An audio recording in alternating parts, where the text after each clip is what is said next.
ॐ ज्ञानतिमिरान्धस्य ज्ञानञ्जनशलाकया चक्षुरुन्मिलितं येन तस्मै श्रीगुरवे नमः।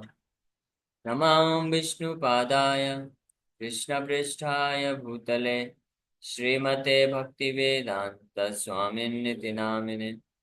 नमस्ते सारस्वती देवे गौरवाणी प्रचारिणे निर्विशेष शून्यवादी पाश्चात्य देश तारिणे। नमो महावदन्याय कृष्णप्रेमप्रदायते कृष्णाय कृष्णचैतन्य नामने गौरतुसे नमः। जय श्री कृष्ण चैतन्य प्रभु नित्यानंद श्री अद्वैत गदाधर श्रीवासादि गौर भक्त वृंद। हरे कृष्णा कृष्णा कृष्णा हरे हरे, हरे राम राम राम हरे हरे। हरे कृष्ण। तो आप सभी भक्तों का हार्दिक स्वागत है आज के श्री हरिनाम चिंतामणि के चर्चा में। तो हम लोग चर्चा कर रहे हैं श्री हरिनाम चिंतामणि चौथा अध्याय, और इसके असत्संग दुई प्रकार ता मध्य स्त्री संगी। Bad association is of two kinds, of the to improper association with women एक प्रकार है, और ऐसा दूसरा प्रकार है अभक्त का संग। तो साधु निंदा के बारे में अभी तक बताए, कैसे कैसे साधुओं का कुछ दोष है वो देखना, साधु निंदा करना, और ये कैसे भक्ति में बहुत बाधक होता है। तो ये साधु निंदा व्यक्ति करता कैसे, क्या क्या कारण है जिसमें फंसने, जिसके द्वारा व्यक्ति साधु निंदा करने के लिए प्रेरित हो जाता है। तो जो सबसे महत्वपूर्ण कारण है वो है असत्संग। असत्संग अगर कोई व्यक्ति करेगा तो निश्चित रूप में वो वैष्णवों के प्रति निंदा करना प्रारंभ कर देगा, और एक दिन फिर वो भी असत बन जाएगा, यानी नॉन डिवोटी हो जाएगा। इसलिए वैष्णव का जो सबसे पहला आचरण है, बताया गया कि वैष्णव की पहचान कैसे करें, कौन वैष्णव है। तो महाप्रभु यही बोले, असत संग त्यागात यही वैष्णव आचार। जो असत का संग त्याग दे, असत संग का त्याग कर दे, वो वैष्णव, वही वैष्णव का आचरण है, यानी वही वैष्णव। तो ये हम लोग चर्चा करें। तो असत संग क्या होता है, कितने प्रकार होते हैं, इसके बारे में वर्णन करना प्रारंभ कर रहे हैं हरिदास ठाकुर। असत्संग त्यागे है वैष्णव आचार, असत्संगे है साधु अवज्ञा अपार।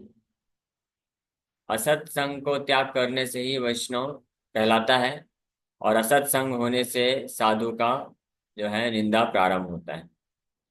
असत्ये दुई प्रकार सर्वशास्त्रे कय, सेई दुयेर मध्य योषित संगी एक है। तो असत्संग दो प्रकार के बताए गए हैं। उन दोनों में से जो सबसे खतरनाक है, according to the scriptures, bad association of two kinds, of the two one is to improperly associate with women. तो इन दो में से जो एक है वो है योषित संगी एक है। योषित संगी स्त्रियों के साथ जो दुर्व्यवहार करने वाले लोग होते हैं, या स्त्रियों के साथ गलत दृष्टि, काम वासना की दृष्टि से जो रखते हैं, ऐसे व्यक्तियों का संग करना ज्यादा खतरनाक है। महाप्रभु भी इस बारे में बताते हैं। तो योषित संगी, योषित का मतलब ऐसे एक मीनिंग होता है स्त्री, और दूसरा मीनिंग होता है ऑब्जेक्ट्स ऑफ सेंस ग्रेटिफिकेशन। तो कोई भी जो है इंद्र तृप्ति के जो संसाधन होते हैं, अगर उससे ज्यादा आसक्त कोई व्यक्ति है, तो ऐसे व्यक्ति का संग करने से निश्चित रूप में वो व्यक्ति जो है उसके अंदर भी वो भावना उत्पन्न हो जाएगी। जैसे इसका एक सबसे महत्वपूर्ण उदाहरण है रावण। रावण के अंदर काम वासना था निश्चित रूप में, और रावण जब भगवान रामचंद्र का स्वयंवर हो रहा था उस वक्त भी रावण आया था, और उस वक्त भी सीता माता के बारे में सुना था, उनकी सुंदरता के बारे में जाना था, देखा भी था। लेकिन उस वक्त उतना वो जो है इस प्रकार से सीता का अपहरण करने के लिए प्रेरित नहीं हुआ था। लेकिन बाद में जब शूर्पणखा के द्वारा माता सीता का जिस प्रकार से भद्दे तरीके से, गंदे तरीके से, काम वासना को जागृत करने वाले तरीके से वर्णन सुना रावण, तो उसका जो है काम बढ़ गया, और वो फिर डिसाइड कर लिया कि सीता का अपहरण करूंगा मैं। हाँ, तो ये होता है, इसको बोलते हैं योषित संगी संग। ऐसे व्यक्ति का संग करना जो व्यक्ति के हृदय से जो इस संसार में भोग करने की प्रवृत्ति को बढ़ा दे, वो ज्यादा डेंजरस होता है, ज्यादा खतरनाक होता है। जो संसार के जो संसाधन है वो इतने खतरनाक, वो भी खतरनाक है, उनके संपर्क में कोई आएगा तो वो इंद्र तृप्ति की भावना से प्रेरित हो सकता है, लेकिन उससे ज्यादा खतरनाक है उन संसार में भोग करने की जो वासनाओं को बढ़ाने के जो कार्य हैं। हाँ? तो उस समय तो एक शूर्पणखा थी रावण के टाइम पे, लेकिन आज इतना बड़ा दुर्भाग्य हो चुका है कि सबके सबके पॉकेट में एक एक शूर्पणखा घूम रही है। हाँ, उस शूर्पणखा का क्या नाम है, आप लोग चैट बॉक्स में लिख के बताइए। सबके पॉकेट में एक एक शूर्पणखा है। हाँ, ये सोशल मीडिया, ये जो जितने भी प्रकार के बिलबोर्ड्स हैं, जितने भी प्रकार के ये जो एडवर्टाइजमेंट हैं, ये और मूवीज हैं, एंड्रॉइड फोन है, इंटरनेट है, ये सब क्या है, ये सब यही काम करते हैं। तो ये एक सबसे बड़े बैड एसोसिएशन, योषित संगी बोल सकते हैं इनको, जो व्यक्ति के हृदय में इन भावनाओं को बढ़ा देते हैं। है ना? तो इसलिए जैसे धन संपत्ति है, पैसा है, तो पैसा गलत नहीं है। अगर पैसा किसी के पास है तो वो सही इस्तेमाल कर सकता है। लेकिन अगर किसी ऐसे व्यक्ति का संग मिल गया जो उस पैसे का दुरुपयोग कैसे कैसे किया जा सकता है ये जानता हो और करता हो, तो वो उस प्रकार से व्यक्ति को भ्रमित कर सकता है। इसलिए ये सावधान किया जा रहा है कि ऐसे व्यक्तियों का संग से दूर रहना चाहिए जो इस भौतिक संसार में भोग करने की जिनकी प्रवृत्ति बड़ी तीव्रता से बनी हुई है, क्योंकि उनके संग करने से उनके अंदर जो मनोभाव है, प्रवृत्तियां हैं, वो उनके शब्दों में भी निकलेगी, वही बातें भी उस प्रकार से वो करेंगे, और इस प्रकार से व्यक्ति जो है फंस जाएगा और उसका पतन हो सकता है। सो योषित संगी संगी पुनः तारा मध्य गण, तार संगा त्यागे जीव हई बेका धन्या। Associating with a man who is too attached to women is also considered bad association. A spirit soul who avoids associating with such persons becomes fortunate. ऐसे व्यक्ति, ये पुरुष के लिए है कि ऐसा ऐसा ऐसा व्यक्ति अगर किसी ऐसे पुरुष का संग करता है जो बहुत ज्यादा अत्यधिक आसक्त है स्त्रियों के संग करने के लिए, तो उसके उसके संग करने से व्यक्ति का मति भ्रष्ट हो जाएगा। स्त्री संग में दोष नहीं है, कोई स्त्री के साथ रह सकता है, उनसे बातचीत कर सकता है, वो प्रॉब्लम नहीं होती। लेकिन अगर कोई ऐसे व्यक्ति का संग करेगा जो स्त्रियों को भोग दृष्टि से देखता है, भोग वासना से देखता है, तब जो है व्यक्ति व्यक्ति जो है इस संसार में फंस सकता है। जैसे अजामिल का भी एक उदाहरण है। तो अजामिल अजामिल तो गृहस्थ भक्त था, और ब्राह्मण था, शुद्ध ब्राह्मण था, सब अच्छे से आचरण करता था, नियम पालन करता था, उसकी पत्नी थी, और घर समाज में रहता था। हाँ, पहले भी उसने ऐसे बहुत सारे बातचीत तो चलता ही रहता होगा, तो कोई लेकिन दिक्कत नहीं हुई। लेकिन जब योषित संगी के प्रभाव में आया, जब वो जंगल में गया और देखा कि कैसे एक शूद्र जो है गंदे तरीके से किस प्रकार से आचरण कर रहा है, तो उसका जो संग आंखों के माध्यम से मिला। ये जो संग है अलग अलग तरीके से मिलता है, आंखों के माध्यम से, कान के माध्यम से, सभी इंद्रियों के माध्यम से संग मिल सकता है। तो इस प्रकार से जो इंद्रिय तृप्ति में ज्यादा प्रवृत्त होते हैं उनका संग अगर कोई कर लेता है, तो वो भी फिर व्यक्ति उसका दुर्भाग्य खुल जाता है। योषित संगी कहा के बोले, इम्प्रॉपर एसोसिएशन विथ वुमेन, किस क्या किसको बोलते हैं, इसके बारे में वर्णन करें। कृष्णेरा संसारे ये दाम्पत्य धर्म ठाके, असत बलिया शास्त्र न बले ताहाके। A husband and wife may stay together in Krishna conscious family life. The scriptures do not call that bad association. तो स्त्री और पुरुष एक साथ रहें, इसको बैड एसोसिएशन नहीं बोला जाता है। शास्त्र बताते हैं कि अगर पति पत्नी साथ में रहते हैं कृष्ण भावना भावित हो करके, और जो चार नियम है उसको पालन करते हुए, तो वो गलत संग नहीं है, वो व्यक्ति को संसार के बंधन में नहीं फंसाता है। तो ये शास्त्र बताते हैं, उसको गृहस्थ आश्रम बोला जाता है। बैड एसोसिएशन किसको बोलते हैं वो एक अलग चीज है। अधर्म संयोगे आराश्रण भावेर योषित संगी जन दुष्ट शास्त्रेर सम्मान. According to the scriptures, a person who is attached to women in ways that break the rules of religion is wicked.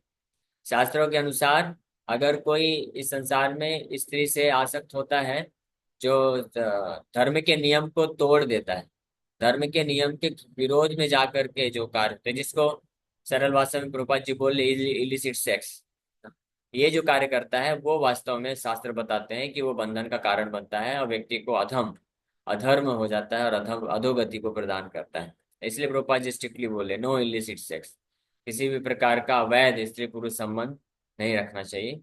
लेकिन गृहस्थ धर्म का पालन करते हुए पति पत्नी बच्चे साथ में रह करके कृष्ण भक्ति में आगे बढ़ सकते हैं. इसको शास्त्र कभी भी जो है कंडेम नहीं करते हैं. इसको बैड एसोसिएशन, गलत संग नहीं बोला जाता है.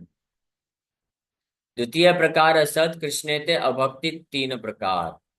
ये पहले प्रकार का असत बताए, असत संग जिसको त्याग देना चाहिए. पहले प्रकार का असत क्या है कि स्त्री संगी, यानी स्त्रियों को जो भोग दृष्टि से देखते हैं ऐसे व्यक्तियों से दूर रहना चाहिए, उनका संग नहीं करना चाहिए. ये असत्संग है. इस प्रकार के असत्संग में कोई जाएगा तो निश्चित रूप में उसका पतन हो जाएगा और वो कृष्ण भक्ति से विहीन हो जाएगा. और दूसरा प्रकार का जो असत है, असत्संग है, वो है कृष्णेते अभक्ति, जो कृष्ण का भक्त नहीं है. The second kind of bad association is association with persons who are not devotees of Lord Krishna. भगवान कृष्ण के जो भक्त नहीं है उनको दूसरा प्रकार का असत्संग बोला जाता है. और ये तीन प्रकार के होते हैं. कृष्णे ते अभक्त असत द्वितीय प्रकार मायावादी धर्म ध्वजी निरीश्वर आर.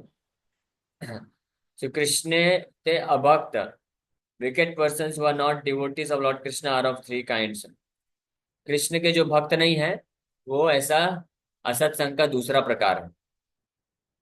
और कृष्ण के अभक्त यानी नॉन डिवोटीज, जो भक्त नहीं कृष्ण के, इसके तीन प्रकार होते हैं. पहला और फोरमोस्ट, सबसे भयानक और सबसे बड़े अभक्त होते हैं मायावादी. दूसरे हैं धर्मध्वजी. धर्मध्वजी मतलब हिपोक्राइट्स, मतलब धर्म ध्वजी, ध्वज मतलब होता है झंडा, जो धर्म का झंडा तो फहराते हैं, हाँ, अनाउंसमेंट करते हैं, कथा करते हैं और धर्म के बारे में बातें करते हैं और बड़े बड़े नाम से विख्यात होते हैं, फलाना फलाना जो है, अखंडलेश्वर, महामंडलेश्वर, जो भी है, बहुत सारे ऐसे नाम हैं. और अलग अलग प्रकार से धर्म के आचरण करते हुए प्रतीत होते हैं, लेकिन वास्तव में उनको कृष्ण भक्ति, कृष्ण में कोई श्रद्धा नहीं होती. वो केवल कुछ न कुछ भौतिक लाभ प्राप्त करने के लिए सब आचरण करते हैं. तो उन लोगों को धर्मध्वजी बोला जाता है, हिपोक्राइट्स या कपटी बोला जाता है. तो ये भी एक प्रकार के अभक्त है, जो दिखते हैं दूर से भक्त दिखते हैं, भक्तों जैसा तिलक लगाएंगे, भक्तों के जैसा नाम कीर्तन ये सब करेंगे, भागवत कथा करेंगे, लेकिन वास्तव में वो भक्त होते नहीं है. वो बस उसका फायदा उठा करके कुछ भौतिक लाभ प्राप्त करना चाहते हैं. ये दूसरे प्रकार के जो है अभक्त होते हैं. और तीसरे प्रकार के अभक्त तो जो डायरेक्ट डिक्लेयर कर देते हैं कि कोई भगवान होगा नहीं, निरीश्वर. निरीश्वर मतलब ये पूरा संसार जो है इसका कोई ईश्वर नहीं. इनको नास्तिक बोला जाता है, यानी जिनको भगवान है करके ये विश्वास ही नहीं होता है. ये तीन प्रकार के अभक्त होते हैं. इन तीन प्रकार के अभक्तों का भी अगर कोई संग कर लेगा तो उसका कृष्ण भक्ति जो है नष्ट हो जाएगा, कृष्ण भक्ति से विहीन हो जाएगा. और निश्चित रूप में उसके प्रभाव में आने से वो वैष्णव निंदा करना चालू कर देगा, अपराध में फंस जाएगा. तो ये दो प्रकार के असत्संग और जिसमें दूसरा प्रकार का सत्संग है अभक्त, उसके तीन प्रकार बताए गए. इन्हीं बले न ये सब लोकेर निंदा के हो साधु निंदा बले तीनी हो वर्जया. One should avoid persons who criticize anti devotees.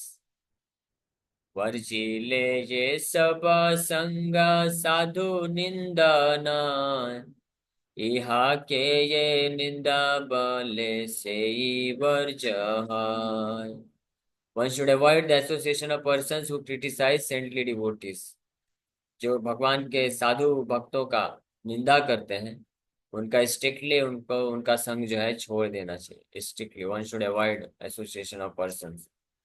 व्यक्तियों का संग छोड़ देना चाहिए जो भगवान के शुद्ध भक्तों का निंदा करते हैं. और ये जो दो प्रकार के सत्संग बताए गए। ये लोग एक्सपर्ट होते हैं असली साधुओं का निंदा करने में। एक तो जो स्त्री संगी है, जो जो कि बहुत ही ज्यादा इंद्रिय भोग करने के लिए आसक्त हैं, वो लोग भी असली साधु को कभी स्वीकार नहीं कर पाएंगे। वो भी असली साधु को हमेशा निंदा ही करेंगे, क्योंकि वो लोग बोलेंगे, क्योंकि उनका तो मिशन है जीवन का इंद्रिय भोग करना। और असली साधु जो है वो कभी भी जो है सत्य को छुपा नहीं सकता है।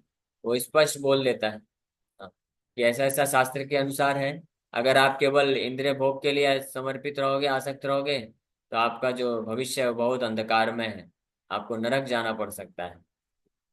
हमारे गुरु महाराज एक बार एक एक बहुत बड़ा व्यक्ति को लेके आए, दिल्ली के टेम्पल प्रेसिडेंट मोहन रूपा प्रभु। बहुत बहुत अरबपति खरबपति व्यक्ति।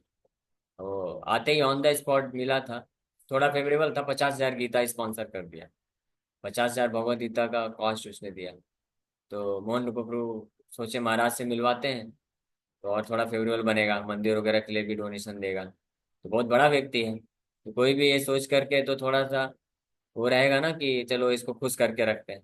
महाराज मिले, प्रेम से बात किए, उसको महाप्रसाद भी दिए, सब कुछ किए। फिर बातचीत हुआ, फिर पूछे कि आप क्या करते हैं, क्या धंधा है आपका। बोला, अपना बताना चालू किया कि उसका कुछ तो मांसाहार का धंधा था, जो पूरे विश्व में उसके बहुत सारे ब्रांचेज हैं, ये सब सप्लाई वगैरह करता है। मांसाहार या शराब का कुछ तो था ऐसा। तो महाराज उसको उसको स्पष्ट बोल दिए, हाँ, प्रेम से बोले, बोल दिए, आपको मालूम है इसके लिए आपको नरक जाना पड़ेगा। ऐसे महाराज बोल दिए बिना डरे। हाँ, तो इसलिए जो इस प्रकार से असली साधु होते हैं, तो वो कभी ऐसा नहीं देखते हैं कि इस व्यक्ति से मुझे कुछ मिलने वाला है, तो मैं इसको ज्यादा वो चीजें नहीं बताऊंगा जिससे ये जो है थोड़ा नाराज हो जाएगा, प्रसन्न हो जाएगा। नहीं, असली साधु का कर्तव्य है कि जो सत्य है उसको बता देना चाहिए। अब आगे वाला अगर उसको स्वीकार करता है तो लाभ बच जाएगा, नहीं स्वीकार करता तो ऐसे ही नरक में जा रहा है। लेकिन हमको क्यों रिस्क लेना चाहिए। हाँ, हमको प्रकट करना चाहिए। इसीलिए जो इस प्रकार के जो असत संग होते हैं, असत व्यक्ति होते हैं, जो बहुत ही ज्यादा इंद्रिय तृप्ति के लिए, जिनकी भावना इंद्रिय तृप्ति की भावना से जो प्रेरित रहते हैं, तो ऐसे साधुओं के फिर वचन को स्वीकार नहीं कर पाते, उनको वो अपना शत्रु मानने लग जाते। यही एक कारण था कि शिला भक्ति सरस्वती ठाकुर को कई लोग अपना शत्रु मानते थे। तो जो लोग भी शिला भक्ति सरस्वती ठाकुर को अपना शत्रु मानते थे, वो सब के सब असत संग थे, असत संग। हाँ, भले ही धर्म का आचरण करते रहे। हाँ, तो एक ये कैटेगरी है। दूसरा मायावादी। तो मायावादी भी कभी भी भक्त को स्वीकार नहीं कर पाते, असली साधु को, उनका निंदा करते हैं। क्यों? क्योंकि मायावादी निराकारवादी होते हैं, कृष्ण के स्वरूप को नहीं मानते हैं। तो वैष्णव, जो शुद्ध वैष्णव होते हैं, उनका उनका तो इससे खून खौल जाता है कि आप कैसे, भगवान का इतना दिव्य स्वरूप है, आप कैसे ऐसा बोल सकते हैं। तो उनका जो है पूरी तरह से खंडन करते हैं। हाँ, बोल्ड बोल्ड तरीके से, बिल्कुल गर्जना करते हुए। तो इसलिए ये लोग, मायावादी लोग भी वैष्णव का निंदा करते हैं। और दूसरे जो धर्मध्वजी हैं, नास्तिक की तीन कैटेगरी है। धर्मध्वजी, तो जो बाहर से पाखंड करते हैं, स्मार्ट ब्राह्मण लोग हुए थे शिला भक्तिनाथ ठाकुर के टाइम पे, और कुछ ऐसे हुए थे भागवत कथाकार हुए, जैसे कि प्रभुपाद जी कितने बार प्रोफेशनल भागवत कथाकारों को जो है खूब धुलाई किए। तो इसलिए ये लोग भी फिर जो है शत्रु बन जाते हैं असली साधु के। क्योंकि जो शुद्ध वैष्णव होता है कभी सहन नहीं कर सकता है कि कोई भगवान की भक्ति, भगवान का कथा का इस्तेमाल ये जो है भौतिक भोग करने के लिए कर रहा है, भौतिक लाभ उठाने के लिए कर रहा है। और उसको कपट बोला जाता है। तो इसलिए वो कभी भी इसको अप्रिशिएट नहीं कर सकते हैं। इसलिए ऐसे लोग भी उनके द्वेषी बन जाते हैं और निंदा करते हैं। और नास्तिक नास्तिक लोग तो भगवान को मानते नहीं है। वो शुद्ध वैष्णव तो साक्षात भगवान का दर्शन करता है। तो ऐसे नास्तिक लोगों का भी वो खंडन करते हैं, तो इसलिए नास्तिक लोग भी निंदा करते हैं। तो यही कारण है कि अगर कोई भी व्यक्ति, हम अगर इन इन ये दो प्रकार के जो सत्संग हैं, इनके पास जाकर के अगर हम बैठेंगे, इनका संग करेंगे, इनको बताएंगे कि हम इस्कॉन से जुड़े हैं, हम प्रभुपाद जी से जुड़े हैं, तो निश्चित रूप में ये लोग निंदा ही करेंगे। क्यों? क्योंकि इनकी जो गलत फिलॉसफी है, विचारधारा है जीवन जीने की, उसका खंडन कर रहे हैं प्रभुपाद जी शास्त्र के अनुसार। तो ये कैसे सहन कर पाएंगे? तो इसलिए ये लोग निंदा करेंगे। इसलिए जब भी हम अगर किसी ऐसे व्यक्ति के संपर्क में आते हैं जो प्रभुपाद जी का निंदा करता है, इस्कॉन का निंदा करता है, तो उनसे दूरी मेंटेन करके रखना चाहिए। स्पेशली सोशल मीडिया सबसे खतरनाक चीज है। यूट्यूब में कई लोग होते हैं, ये इस कैटेगरी के लोग होते हैं, ये दो प्रकार के असत्संग। हाँ, या मायावादी, धर्मध्वजी, नास्तिक और स्त्री संगी। ये चार लोग, चार प्रकार के लोग हो गए। ये चार प्रकार के लोग कभी भी इस्कॉन, श्रील प्रभुपाद जी की गतिविधियों को अप्रिशिएट नहीं कर सकते। ये लोग इस्कॉन, प्रभुपाद जी के बारे में छोटा छोटा 1-2 मिनट का क्लिप बना बना के और डालते हैं कि देखो इस्कॉन के फाउंडर आचार्य इस प्रकार से बोल रहे हैं, ऐसी बातें करते हैं, ये करते हैं, वो करते हैं, और फिर अपना अपना मिर्च मसाला लगा के बातें करते हैं। तो ये इन सब कैटेगरी के लोगों से बच के रहना चाहिए, जो भी अपनी भक्ति को बचा के रखना चाहते हैं, क्योंकि ये लोग जो है कभी भी शुद्ध भक्त के कार्यकलापों को अप्रिशिएट नहीं कर सकते, प्रशंसा सराहना नहीं कर सकते हैं, वो केवल निंदा ही कर सकते हैं। तो ऐसे लोगों का संग अगर हम करेंगे तो हम भी उस निंदा में फंस जाएंगे, और हमको भी फिर इस्कॉन के प्रति, प्रभुपाद जी के प्रति दोष दिखने लग जाएगा, और इस प्रकार से हम अपराध कर बैठेंगे। इसीलिए हरदास ठाकुर यहाँ पे स्पष्ट बोल रहे हैं, वर्जिले ये सब संग साधु निंदा ना है, यहाँ के ये निंदा भले से ही वर्ज है ना। One should avoid the association of person who criticize saintly devotees. यही सब संग छाड़ी अनन्य शरण, कृष्ण नाम करी पाय कृष्ण प्रेम धान। Anyone who avoids such persons, chants Lord Krishna's holy name, and takes shelter, full shelter of Lord Krishna and no one else, he attains a great treasure of pure love for Lord Krishna, Krishna प्रेम। तो यही सब संग छाड़ी, ये सारे संग को जो छोड़ देता है, असत संग, ये 4 प्रकार के हो गए, है ना, ये ध्यान रखिए। ये 4 प्रकार के असत संग, पहला जो है स्त्री संगी, स्त्रियों को जो काम वासना की दृष्टि से देखता है, पहला असत संग। दूसरा मायावादी, तीसरा धर्मध्वजी, और चौथा नास्तिक। ये 4 प्रकार के लोगों का जो संग छोड़ देता है और कृष्ण का अनन्य शरण लेता है, अनन्य भाव से कृष्ण को शरणागत हो जाता है, कृष्ण का नाम जप करता रहता है, वो निश्चित रूप में कृष्ण के प्रति प्रेम धन को प्राप्त कर लेगा, इसमें कोई संशय नहीं। तो ये हम सब ये संघ को छोड़ना चाहिए। और ये संघ जो है, ये 4 प्रकार के जो असत संघ है ना, ये आजकल बहुत ज्यादा इजिली, सरलता से उपलब्ध है, कहाँ पे, एंड हमारे मोबाइल फोन में, यूट्यूब के माध्यम से। हाँ, यूट्यूब, इंस्टाग्राम, व्हाट्सएप, ये सब के माध्यम, सोशल मीडिया के माध्यम से।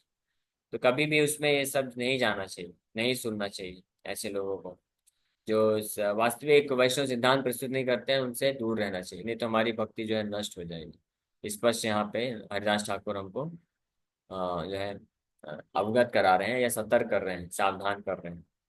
ओके, अभी समय हो गया, यहीं पे विराम करते हैं। Thank you very much. Hare Krishna Hare Krishna, Krishna Krishna Hare Hare, Hare Ram Hare Ram, Ram Ram. Yes अंश ब्रो।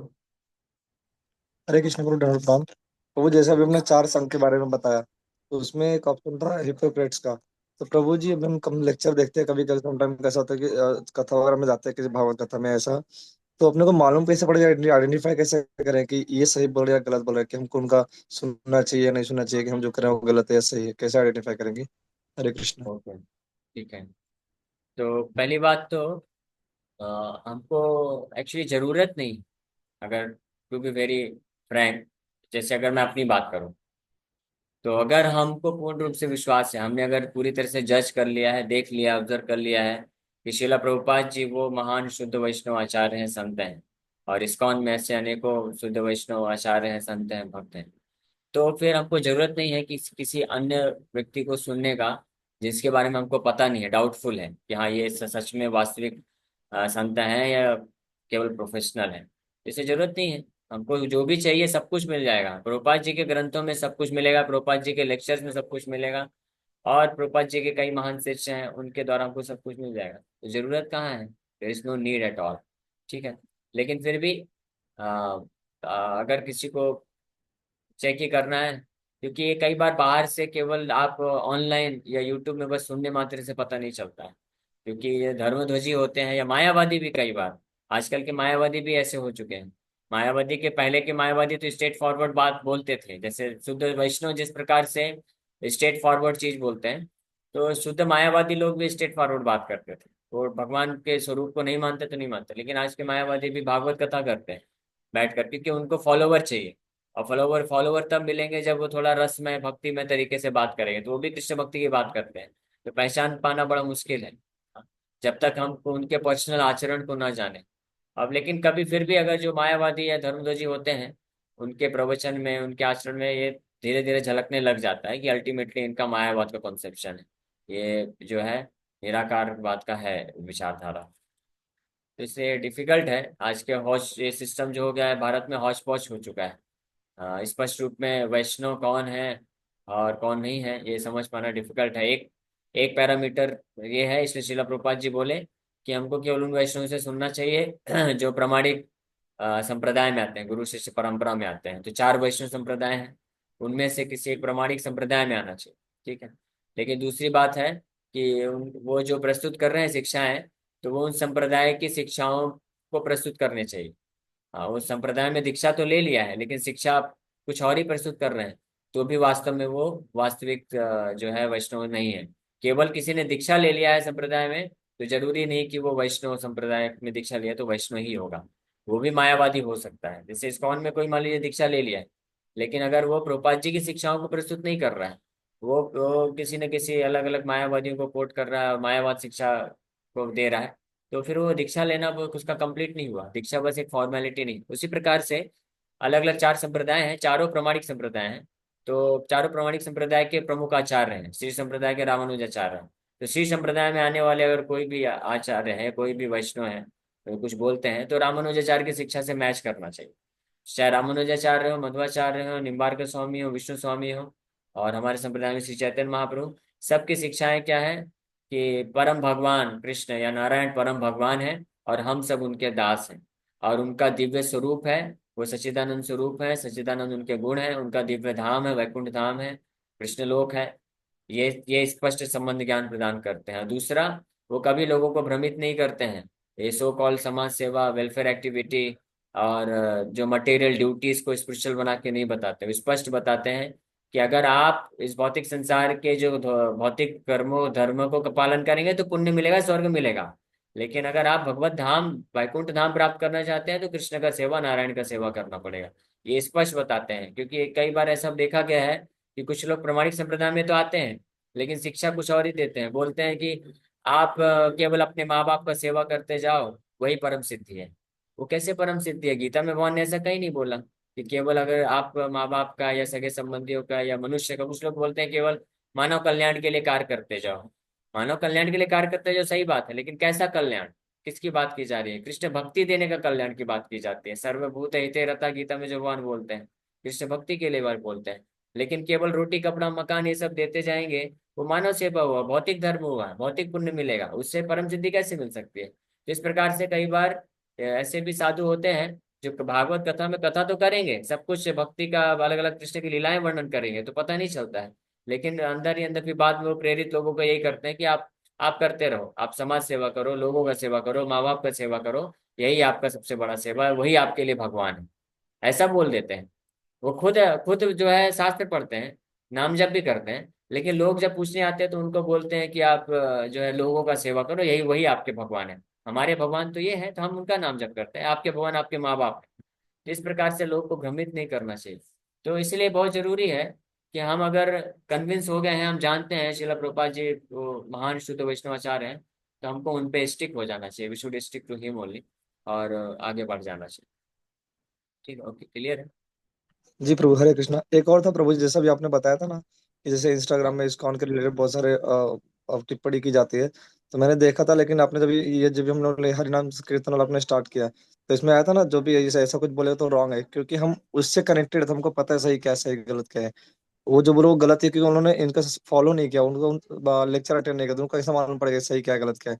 तो और एक और किसी आचार्य जी ने कुछ रॉन्ग बोला था, तो मैंने उनको अनफॉलो, जो 4 संप्रदाय में ही आते हैं, कि एक्चुअली वो गलत बोल रहे हैं, क्योंकि उन्होंने देखा ही नहीं, पढ़ा ही नहीं, सीखा ही नहीं है, तो कैसे मालूम पड़ेगा उनको इस्कॉन क्या है। हरे कृष्णा। Yes, सही बात।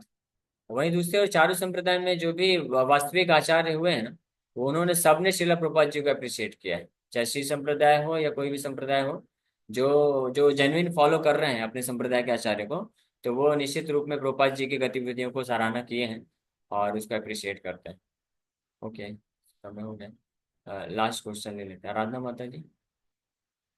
हरे कृष्ण प्रभु जी, पंचांग प्रणाम। हरे कृष्ण।